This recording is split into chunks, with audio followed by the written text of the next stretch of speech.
बिस्मिल्लाहिर्रहमानिर्रहीम। Dear students, मैं उम्मीद करता हूँ आप सब खैरियत से होंगे। आज हम first year physics chapter number 2 वो स्टार्ट करेंगे, जो कि हमारे पास है फोर्स एंड मोशन से रिलेटेड।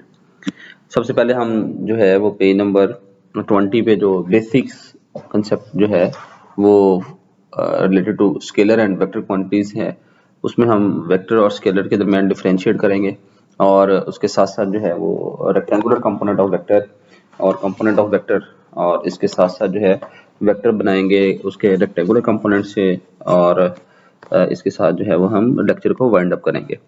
तो सबसे पहले अगर देखें तो हमारे पास स्केलर्स जो है वो क्या होते हैं और वेक्टर्स क्या होते हैं, यानी स्केलर क्वांटिटीज और वेक्टर क्वांटिटीज। स्केलर ऐसी क्वांटिटीज हैं जो कि सिर्फ और सिर्फ मैग्नीट्यूड से रिप्रेजेंट की जाती हैं, जबकि वेक्टर क्वांटिटीज जो हैं उसको रिप्रेजेंट करने के लिए मैग्नीट्यूड के साथ साथ डायरेक्शन की भी जरूरत होती है। और स्केलर क्वांटिटीज हैं वो डायरेक्शनलेस क्वांटिटीज हैं कहलाती हैं, मीन के हमारे पास कोई भी डायरेक्शन नहीं होगी स्केलर क्वांटिटी की। मिसाल के तौर पे अगर हम देखें तो हमारे पास मैस है। मैस को अगर डिफाइन करें तो हम कहते हैं the amount of matter in an object. Example के तौर पर 2 किलोग्राम, 2 एक नंबर है और 1 किलोग्राम जो है वो हमारे पास एक यूनिट है। इसके साथ साथ अगर डिस्टेंस को देखें तो हम कहते हैं total length of the path. किसी भी जो है वो पाथ की टोटल लेंथ जो है वो डिस्टेंस कहलाती है। मिसाल के तौर पर 50 मीटर जो है अगर लिखा होगा तो ये स्केलर जो है उसको रिप्रेजेंट कर रहा है। इसका मतलब है कि डिस्टेंस जो है वो हमारे पास क्या होगा, स्केलर होगा। स्पीड जो है the rate at which the object cover distance, मिसाल के तौर पर 40 किलोमीटर पर आवर, ये भी हमारे पास स्केलर क्वांटिटी को रिप्रेजेंट करती है। टाइम जो है वो हम कहते हैं the duration between the two events taking place. मिसाल के तौर पर 20 सेकंड जो है वो टाइम अगर है किसी भी दो इवेंट्स के दरमियान जो परफॉर्म कर रहे हैं हम इवेंट, तो वो भी स्केलर क्वांटिटी को रिप्रेजेंट करता है। एनर्जी जो है बेसिकली द कैपेसिटी और एबिलिटी टू डू वर्क होता है, जो कि हमने यहाँ पर रिप्रेजेंट किया। 25 जूल ऑफ एनर्जी जो है वो भी एक स्केलर क्वांटिटी को रिप्रेजेंट कर रही है। टेम्परेचर हम degree of hotness and coldness कहते हैं। इसके साथ साथ measure of the average kinetic energy of the particle in the substance भी जो है वो टेम्परेचर कहलाता है। जैसे 20 डिग्री सेल्सियस है तो ये भी हमारे पास स्केलर क्वांटिटी के तौर पे है। जबकि वेक्टर क्वांटिटी की डेफिनेशन हमने देखी है, उसमें हमने मैग्नीट्यूड और डायरेक्शन का जिक्र किया है। अब मिसाल के तौर पे अगर हम देखें डिस्प्लेसमेंट है, तो शॉर्टेस्ट डिस्टेंस बिटवीन 2 पॉइंट जो है इज कॉल्ड डिस्प्लेसमेंट। मिसाल के तौर पर 10 metre towards the west, west जो है की तरफ हम जा रहे हैं, तो इसका मतलब है कि ये हमारे पास डायरेक्शन है, और 10 मीटर जो है वो मैग्नीट्यूड है, तो एक वेक्टर क्वांटिटी बन जाएगी। वेलोसिटी जो है वो rate of change of velocity, rate of change of displacement जो है इज कॉल्ड वेलोसिटी कहलाती है। 50 kilometre per hour towards the west. फिर वेस्ट की तरफ अगर हम जा रहे हैं तो वेस्ट को डायरेक्शन को रिप्रेजेंट कर रहा है, जबकि 50 किलोमीटर जो है पर आवर हमारे पास मैग्नीट्यूड को रिप्रेजेंट करता है। इस तरह एक्सेलरेशन है the rate of change of velocity is called acceleration. 10 metre per second upward, upward यानी कि डायरेक्शन को, और 10 मीटर पर सेकंड स्क्वायर जो है वो मैग्नीट्यूड को। 20 Newton force towards right mean एक ब्लॉक ऑफ मैस है, उसके ऊपर हम टुवर्ड्स राइट जो है 20 न्यूटन जो है उसकी फोर्स लगा रहे हैं, तो इसका मतलब है कि वो हमारे पास जो है एक वेक्टर क्वांटिटी को रिप्रेजेंट कर रही है। तो इसका मतलब है displacement, velocity, acceleration and force जो है वेक्टर क्वांटिटी है। Mass, distance, speed, time, energy, temperature और बहुत सारी जो है ऐसी क्वांटिटीज हैं जो कि सिर्फ और सिर्फ मैग्नीट्यूड से रिप्रेजेंट की जाती हैं, जो कि स्केलर कहलाती है। नेक्स्ट जो है वेक्टर रिप्रेजेंटेशन ऑफ वेक्टर है। वेक्टर को ग्राफिकली रिप्रेजेंट करने के लिए जो है वो हम दो चीज़ें यूज़ करते हैं, एक लाइन और जो हमारे पास एरो हेड है, मीन्स के एक लाइन और उसके दूसरे एक एंड पे जो है वो हमने एरो हेड लगा दी है। जहाँ से ये लाइन स्टार्ट हो रही है उसको ओरिजिन या टेल ऑफ वेक्टर बोलते हैं, जहाँ पे एरो हेड होता है उसको हम डायरेक्शन बोलते हैं। मीन्स एरो हेड जो है वो हमें डायरेक्शन ऑफ वेक्टर जो है वो बता रहा है। इस तरह जो लेंथ ऑफ वेक्टर होगी उसको हम मैग्नीट्यूड के इक्वल कंसीडर करते हैं, मीन्स कि हमारे पास किसी भी वेक्टर की जो लेंथ है वो मैग्नीट्यूड के इक्वल होगी, और हमें किसी भी वेक्टर को जो है वो वेक्टर क्वांटिटी को रिप्रेजेंट करने के लिए को एक सूटेबल स्केल जो है उसकी जरूरत पड़ती है, जिसकी मदद से जो है वो हम क्या करेंगे, उस वेक्टर क्वांटिटी को स्केल बना के जो है वो ग्राफिकली जो है वो रिप्रेजेंट करेंगे। इसके अलावा अगर देखें तो हमारे पास सिंबॉलिक रिप्रेजेंटेशन है, जिसको हम ज्योमेट्रिकल रिप्रेजेंटेशन भी कह सकते हैं। किताब के अंदर जो है, हमारी बुक के अंदर जहाँ जहाँ वेक्टर क्वांटिटीज हैं, उसमें पहले वाली जो नोटेशन लिखी है मैंने यहाँ पे बोल्ड फेस लेटर की मदद से वेक्टर क्वांटिटीज को रिप्रेजेंट किया है। मिसाल के तौर पर मैंने एक लेटर ए लिखा है, कोई एक वेक्टर ए को रिप्रेजेंट कर रही है, वेलोसिटी को रिप्रेजेंट करने के लिए वी की यूज किया जाता है तो उसको बोल्ड कर दिया, फोर्स के एफ को बोल्ड कर दिया है, डिस्प्लेसमेंट के डी को बोल्ड कर दिया है। तो ये तमाम के तमाम लेटर जो हैं वो वेक्टर क्वांटिटी को रिप्रेजेंट करते हैं। इसके अलावा जो है वो हम light face letter with an arrow जो है वो भी यूज करते हैं। मींस के light face letter with arrow है, डी के ऊपर एरो लगा दिया, एफ के ऊपर एरो लगा दिया, वी के ऊपर एरो लगा दिया, ए के ऊपर एरो लगा दिया।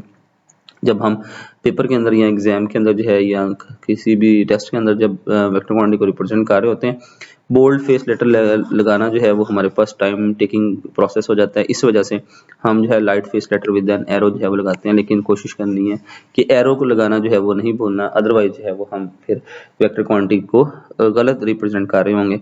मीन्स कि हम अगर एरो नहीं लगाते तो वो हम स्केलर क्वांटिटी को रिप्रेजेंट कर रहे हैं, जो कि हमारी बात जो है वो वेक्टर क्वांटिटी की हो रही है और हम उसको फिर गलत रिप्रेजेंट करेंगे। इसके बाद जो है मैग्नीट्यूड जो है वो वेक्टर क्वांटिटी के कैसे रिप्रेजेंट की जा सकती है। किसी भी लाइट फेस लेटर को इटैलिक करके हम रिप्रेजेंट करेंगे तो वो उस लेटर से हम वेक्टर क्वांटिटी की मैग्नीट्यूड को रिप्रेजेंट कर रहे हैं। इसके अलावा अगर देखें तो सिंपल लाइट फेस लेटर से भी हम मैग्नीट्यूड को रिप्रेजेंट कर सकते हैं। अगर हम light face letter with arrow और डिटर्मिनेंट लगा दें, मॉड लगा दें, तो भी वो हमारे पास क्या बन जाएगी, एक वेक्टर क्वांटिटी की रिप्रेजेंटेशन की मैग्नीट्यूड की रिप्रेजेंटेशन जो है वो बन जाएगी। इसके बाद जो है वो हमारे पास रेक्टेंगुलर कंपोनेंट ऑफ वेक्टर हैं। रेक्टेंगुलर कंपोनेंट से पहले अगर हम देखें तो कंपोनेंट ऑफ वेक्टर जो है हमारे पास इफेक्टिव वैल्यू होती है इन स्पेसिफिक डायरेक्शन या पर्टिकुलर या गिवन डायरेक्शन जो है। मिसाल के तौर पे मेरे पास एक बोर्ड मार्कर है और मैं अगर इसके हिस्से कर लूँ तो आ रहे कि हिस्सा जो है वो हमारे पास कंपोनेंट ऑफ वेक्टर कहलाएगा। इस तरह अगर हम रेक्टेंगुलर कंपोनेंट को देखें तो rectangular component of vector basically mutually perpendicular component जो है वो हमारे पास होते हैं। मीन के ऐसे कंपोनेंट ऑफ वेक्टर जो कि राइट एंगल पे होते हैं। राइट एंगल का मतलब है जिनमें हमारे पास जो है वो एंगल थीटा जो है उसकी वैल्यू कितनी होगी, 90 डिग्री होगी। तो ऐसे कंपोनेंट जो है वो क्या कहलाते हैं, रेक्टेंगुलर कंपोनेंट ऑफ वेक्टर कहलाते हैं। अब उनको हम अगर ग्राफिकली रिप्रेजेंट करें तो हमारे पास एक एक्स एक्सिस है, एक वाई एक्सिस है। मीन के रेक्टेंगुलर कोऑर्डिनेट सिस्टम है, उसमें हमने एक वेक्टर जो है वो ओपी वेक्टर जो है वो रिप्रेजेंट कर दिया। अब इस OP वेक्टर जो है उसको अगर हम देखें तो हमने इसके ऊपर परपेंडिकुलर ड्रॉ करने हैं, प्रोजेक्शन ड्रॉ करने हैं। हम सबसे पहले जो है वो एक प्रोजेक्शन जो है वो ऑन एक्स एक्सिस ड्रॉ करेंगे, एक वाई एक्सिस के ऊपर ड्रॉ करेंगे। जब हम एक्स एक्सिस के ऊपर ड्रॉ करेंगे तो हम अपना जो फ्लैश लाइट है या कोई लालटेन है या कोई लैंप है उसको हम जो है ऊपर रखेंगे एक्स एक्सिस के, जहाँ पे हम वेक्टर को रिप्रेजेंट कर रहे हैं उसके ऊपर। तो जैसे OP वेक्टर है उसके ऊपर हमने ये फ्लैश लाइट को रिप्रेजेंट किया है। तो जहाँ पे ये हमारे पास OP वेक्टर खत्म हो रहा है, P पॉइंट्स पे हेड है, तो वहां से जो है वो अक्स बनेगा, प्रोजेक्शन बनेगा, वहां से हम परपेंडिकुलर लाइन ड्रॉ कर देंगे। इसी तरह जब हम वाई एक्सिस पे प्रोजेक्शन ड्रॉ करेंगे तो हम क्या करेंगे, जो हॉरिजॉन्टल जो है फ्लैश लाइट को रखेंगे और यहाँ से लाइट जो है वो इसके ऊपर वेक्टर के ऊपर पड़ रही है और ये हम यहाँ से फिर परपेंडिकुलर जहाँ तक अक्स बनेगा वाई एक्सिस के ऊपर वहां तक परपेंडिकुलर ड्रॉ कर देंगे। तो ये प्रोजेक्शन बना ON,